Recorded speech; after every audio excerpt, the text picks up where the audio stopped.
بسم اللہ الرحمن الرحیم۔ حجاج بن یوسف کا عبرتناک انجام۔ حجاج بن یوسف حافظ قرآن تھا۔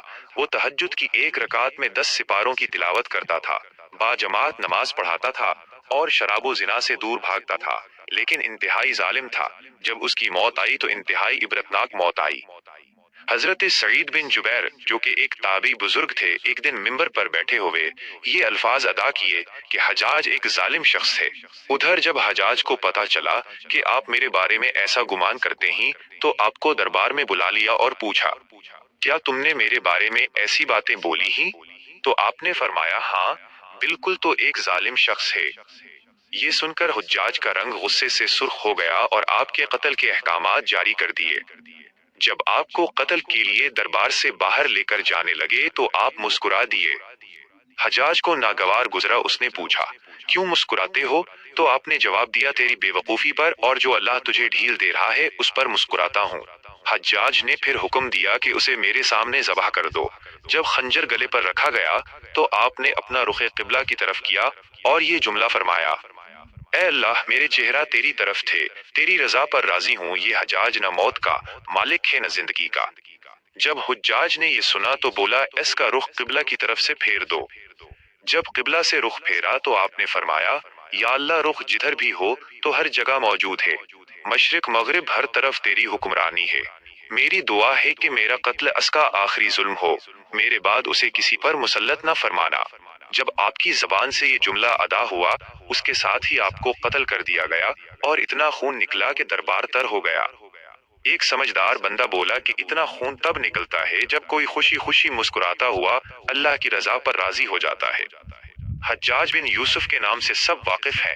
حجاج کو عبد الملک نے مکہ، مدینہ، طائف اور یمن کا نائب مقرر کیا تھا اور اپنے بھائی بشر کی موت کے بعد اسے عراق بھیج دیا، جہاں سے وہ کوفہ میں داخل ہوا۔ ان علاقوں میں 20 سال تک حجاج کا عمل دخل رہا۔ اس نے کوفے میں بیٹھ کر زبردست فتوحات حاصل کی۔ اس کے دور میں مسلمان مجاہدین چین تک پہنچ گئے تھے۔ حجاج بن یوسف نے ہی قرآن پاک پر اعراب لگوائے۔ اللہ تعالیٰ نے اسے بڑی فصاحت و بلاغت اور شجاعت سے نوازا تھا۔ حجاج حافظ قرآن تھا، شراب نوشی اور بدکاری سے بچتا تھا۔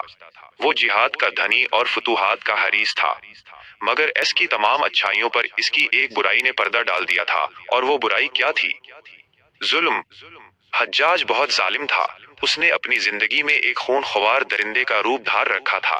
ایک طرف موسیٰ بن نصیر اور محمد بن قاسم کفار کی گردنیں اڑا رہے تھے اور دوسری طرف وہ خود اللہ کے بندوں، اولیاء اور علماء کے خون سے ہولی کھیل رہا تھا۔ حجاج نے 1,20,000 انسانوں کو قتل کیا ہے۔ اوس کے جیل خانوں میں ایک ایک دن میں اسی 1000 قیدی ایک وقت میں ہوتے، جن میں سے 30,000 عورتیں تھیں۔ اس نے جو آخری قتل کیا وہ عظیم تابعی اور زاہد و پارسا انسان حضرت سعید بن جبیر رضی اللہ عنہ کا قتل تھا۔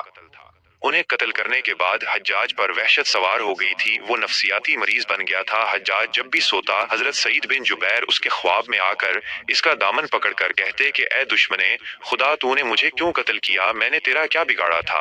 جواب میں حجاج کہتا کہ مجھے اور سعید کو کیا ہو گیا ہے؟ اس کے ساتھ حجاج کو وہ بیماری لگ گئی جسے زمہریری کہا جاتا ہے۔ آس میں سخت سردی کلیجے سے اٹھ کر سارے جسم پر چھا جاتی تھی۔ وہ کانپتا تھا۔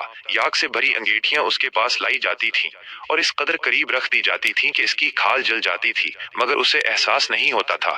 حکیموں کو دکھانے پر انہوں نے بتایا کہ پیٹ میں سرطان ہے۔ ایک طبیب نے گوشت کا ٹکڑا لیا اور اسے دھاگے کے ساتھ باندھ کر حجاج کے حلق میں اتار دیا۔ تھوڑی دیر بعد دھاگے کو کھینچا تو اس گوشت کے ٹکڑے کے ساتھ بہت عجیب نسل کے کیڑے چمٹے ہوئے تھے اور اتنی بدبو تھی جو پورے 1 مربع میل کے فاصلے پر پھیل گئی۔ درباری اٹھ کر بھاگ گئے، حکیم بھی بھاگنے لگا۔ حجاج بولا، تو کدھر جاتا ہے؟ علاج تو کر۔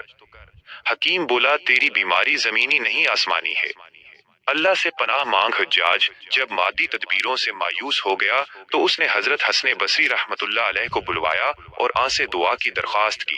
وہ حجاج کی حالت دیکھ کر رو پڑے اور فرمانے لگے، میں نے تجھے منع کیا تھا کہ نیک بندوں کے ساتھ چھیڑ چھاڑ نہ کرنا، ان پر ظلم نہ کرنا، ومگر تو باز نہ آیا۔ آج حجاج عبرت کا سبب بنا ہوا تھا۔ وہ اندر و باہر سے جل رہا تھا، وہ اندر سے ٹوٹ پھوٹ چکا تھا۔ حضرت بن جبیر رضی اللہ تعالی عنہ کی وفات کے 40 دن بعد ہی حجاج کی بھی موت ہو گئی تھی۔ جب دیکھا کہ بچنے کا امکان نہیں تو قریبی عزیزوں کو بلایا جو بڑی کراہت کے ساتھ حجاج کے پاس آئے۔ وہ بولا میں مر جاؤں تو جنازہ رات کو پڑھانا اور صبح ہو تو میری قبر کا نشان بھی مٹا دینا، کیونکہ لوگ مجھے مرنے کے بعد قبر میں بھی نہیں چھوڑیں گے۔ اگلے دن حجاج کا پیٹ پھٹ گیا اور اس کی موت واقع ہوئی۔ اللہ ظالم کی رسی دراز ضرور کرتا ہے، لیکن جب ظالم سے حساب لیتا ہے تو فرشتے بھی خشیت الہی سے کانپتے ہی عرش ہل جاتا ہے۔ اللہ ظالموں کے ظلم سے ہم سب کو محفوظ رکھے، آمین۔